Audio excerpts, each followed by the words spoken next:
Hi guys, I just wanted to shoot a quick video going over the basics of the new client side of the Wrecking Ball version 6. And if you're familiar with version 5 at all, you should pick up pretty quickly on the version 6 backend as well. This is the first login screen you see when you do first log in for the very first time. You can see we do have this is also going to be what your client sees when they first log in, so we have some ways so that they can get some success, and we're going to be building these out as well. But first, we're going to be focused on the functionality first and foremost. So you can see if you go into my account, and as beta testers on the one install, please don't mess with any of this stuff. Okay, so we're actually going to show you the scheduler. It does work the same as the old one for now, and actually it is exactly the same. We were looking at a slicker one, but for now this is the same, and probably will be upgraded after this whole release is over. To get to your regular keyword campaigns, this is going to be like your standard keyword campaigns, and as you can see we do have our contest, our trivia, our viral, all the way across. Okay, so this is to set up a regular campaign, and these windows are going to be able to be moved. Currently they're stuck in one spot, and we do see this as well, and that'll be hopefully taken care of before you even guys see this. So but these windows will be movable. Currently they are stuck, but we want to be able to let you guys select your own workflow here, and Ed will talk more about that from the admin side.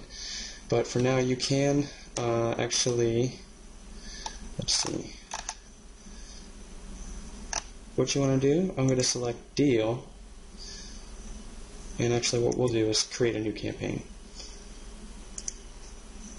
So we're going to give it a title, version 6. You guys can title your things whatever you want. The first thing you have to do is you have to go down to My SMS campaign, and should be able to, you can at least resize this window to work a little bit easier. And like I said, we're going to work on the improvements on this, and they'll be adjustable click and dragging wise. But for now, you start with My SMS campaign, and you click on step 1. And it's got, do you want to put your tracking info? We'll just say Bob, if he's our salesperson for this guy. We don't have the shortcode hooked up yet, but this is where you're going to be able to select your shortcode keywords. For now, we're going to do campaign SMS, test if member, test from keyword. Okay, so we got step 1 filled in. We'll click save, and you can see it went from not finished to completed. We're ready to go to step 2. Select our phone number.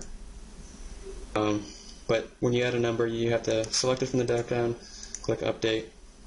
That'll show here, then you click save, and that's shown completed as well. Do we want to do a double opt-in? We'll say no for now. That'll say not active. You also have notifications here. These aren't quite complete because we need to add email and SMS, so for now notifications are not finished, and I'm actually going to select no, and you can see it goes from active to not active. Campaign split test, we'll say split test, and we'll save it just for now. Advanced campaign is going to be our autoresponders and also our logic triggers. So we'll show you that. I'll click yes and I'll click save, and that'll let me access the autoresponders.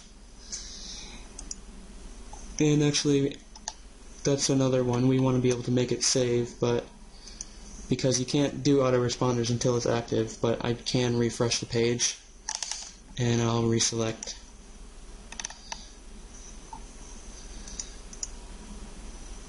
And you can see once I get this open, now we can do autoresponders. So that's one of the little bugs there as well. Once again, like I said, we activated it here, and it's not going to be active down here until it's active here. But it didn't show up until we saved and then refreshed the page, and that'll change once we get that book cleared out. But just so you're aware when you are testing, we can add an autoresponder just like the normal one. CSS is a little bit off here, but AR1, we'll say day 1 at 4:30 p.m. This is an AR message, and save it. Okay, and then you can see there it's added, and we actually have added inline editing, so if anytime you need to edit your actual days or anything like that, the offer period, you can do it right in here. And that's pretty helpful. So then you would click save, the check mark here, and it'll also show your conversions, how many times somebody has actually gone from step 1 and to this point without opting out of your list. So that's also very helpful. You can go up here, and I'll show you, we'll give it a simple run here. Let's see, phone number. Excuse me. We'll grab a phone number. I use Google Voice for testing, and if you're a part of our initial testing, I recommend that you do it. It's reliable about 95% of the time. So if it doesn't work right away using Google Voice, it's free to use. If it doesn't work right away, try using a regular cell phone before you post it as a bug. But we're going to use, let's see, version 6 was a keyword.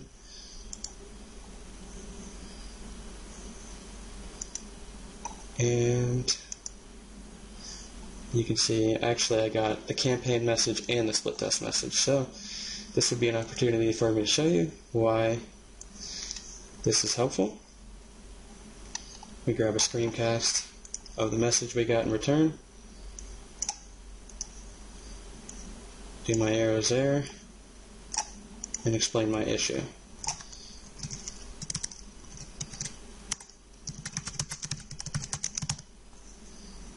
Okay, I'm going to say received both campaign, SMS, and split test message.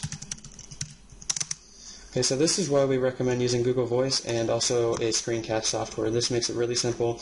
I'm actually going to just save it for now so I can get that to my developer, and hopefully that will get cleared out within the next day or two. So I will actually turn off the split testing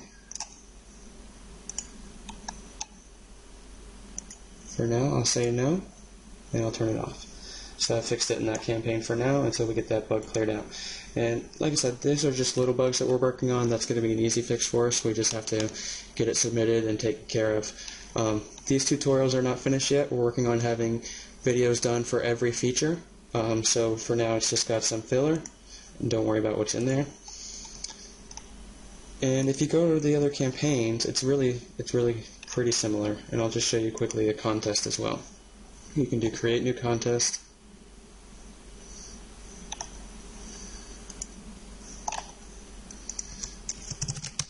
And this looks to be like a CSS issue here. Then we'll take care of that as well. And every time you want to come to this one here that has the steps to get you started. And we would walk through the same steps just like we did. Choose your phone number, update, it appears, save, and just continue through that process. And if you wanted to go back, and I can show you on our keyword campaign that we did just opt into, the version 6, we can go to our database here.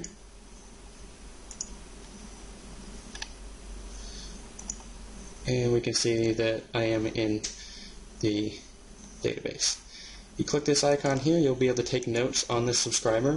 For instance, if you ever pull this subscriber as a winner in a contest, or the winning number, you can say won contest on 12/20 or whatever. Save it, and at any point when you call this back up in the action column, you'll see the same notes and be able to continue adding to it. And that makes it really helpful to be able to keep track of certain subscribers at any point. You can also do the inline editing here, add a name if you know their name, make them blocked or available, and save. So that's mainly, the basics of the client side here. We want you guys to basically be testing the keyword for now, because we do know have some CSS issues going on in other places. But if you can test the keyword campaigns for now, and just try and tell us what we got. We know about the windows for now are not movable. We need to remove this text and a couple other things we did catch during this video, so that'll help too. Thanks a lot for your help, you guys, and I hope this is good. And Ed's going to do a video on the admin backend, and I think you guys are really